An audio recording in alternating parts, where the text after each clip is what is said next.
তারেক রহমানের গণসংবর্ধনার জোর প্রস্তুতি চলছে। এরই মধ্যে রাজধানীর ৩০০ ফিট এলাকায় মঞ্চ তৈরির কাজ প্রায় শেষের দিকে। দফায় দফায় পর্যবেক্ষণ করছে অভ্যর্থনা কমিটি। এই বিষয়ে বিস্তারিত জানবো আমাদের সহকর্মী তাজনুর ইসলামের কাছ থেকে। তিনি যুক্ত হচ্ছেন আমাদের সঙ্গে। তাজনুর, প্রস্তুতি কেমন দেখছেন সেখানকার? অভ্যর্থনা কমিটির সদস্যরা কি বলছেন, সব মিলিয়ে জানাবেন। অভ্যর্থনা কমিটির সদস্যরা নিশ্চয়ই সময়ে সময়ে যেই একটু পরপর এখানে আসার যে ব্যাপারটি, তদারকি করার যে ব্যাপারটি, সেটি তো চালাচ্ছেনই। তবে এখন তো খুব সকালবেলাতে গতকাল রাত পর্যন্ত আমি এইখানটাতে ছিলাম এবং সেখান থেকে আজকে সকালবেলার যে তফাতের জায়গাটি, সেটি হচ্ছে মঞ্চের কাজকর্ম অনেকখানি শেষের দিকে।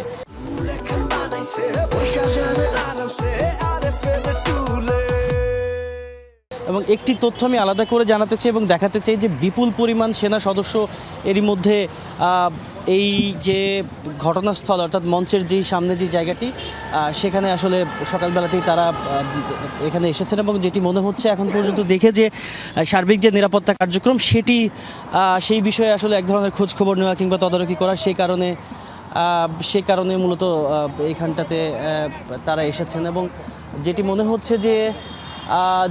হচ্ছে যে একজন ঊর্ধ্বতন কর্মকর্তার নেতৃত্বেই মূলত এই সেনা সদস্যরা এখানে তারা আসলে এসেছেন, যার ফলে সার্বিক যে নিরাপত্তা কার্যক্রম একই সঙ্গে প্রস্তুতির যে ব্যাপারটি সেটি চলমান রয়েছে, সেটি বলাই যায়। এবং গতকাল বিকেলবেলাতেও আমরা দেখেছি যে বিএনপির বেশ কয়েকজন সিনিয়র নেতা এই জায়গাটিতে এসেছেন। এমনকি বিভিন্ন পর্যায়ের নেতারা, মহানগরের বিভিন্ন ইউনিটের নেতাকর্মীরা একটু পরপরই আসছেন, কেউ এই কার্যক্রম দেখতে আসছেন, তাদের উচ্ছ্বাসের কথা বলছেন। একই সঙ্গে এই যে বৃহস্পতিবারের যে বড় আয়োজন, সেই আয়োজন সম্পর্কে তাদের যে ভাবনার কথা, চিন্তার কথা, সেটি আসলে বলছেন।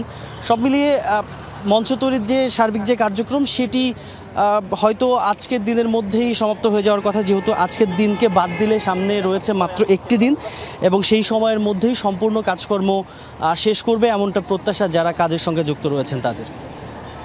জি তাজনুর, দেখছিলাম বেশ সেনা সদস্য সেখানে মোতায়েন করা হয়েছে তার নিরাপত্তার জন্য। ধন্যবাদ আপনাকে।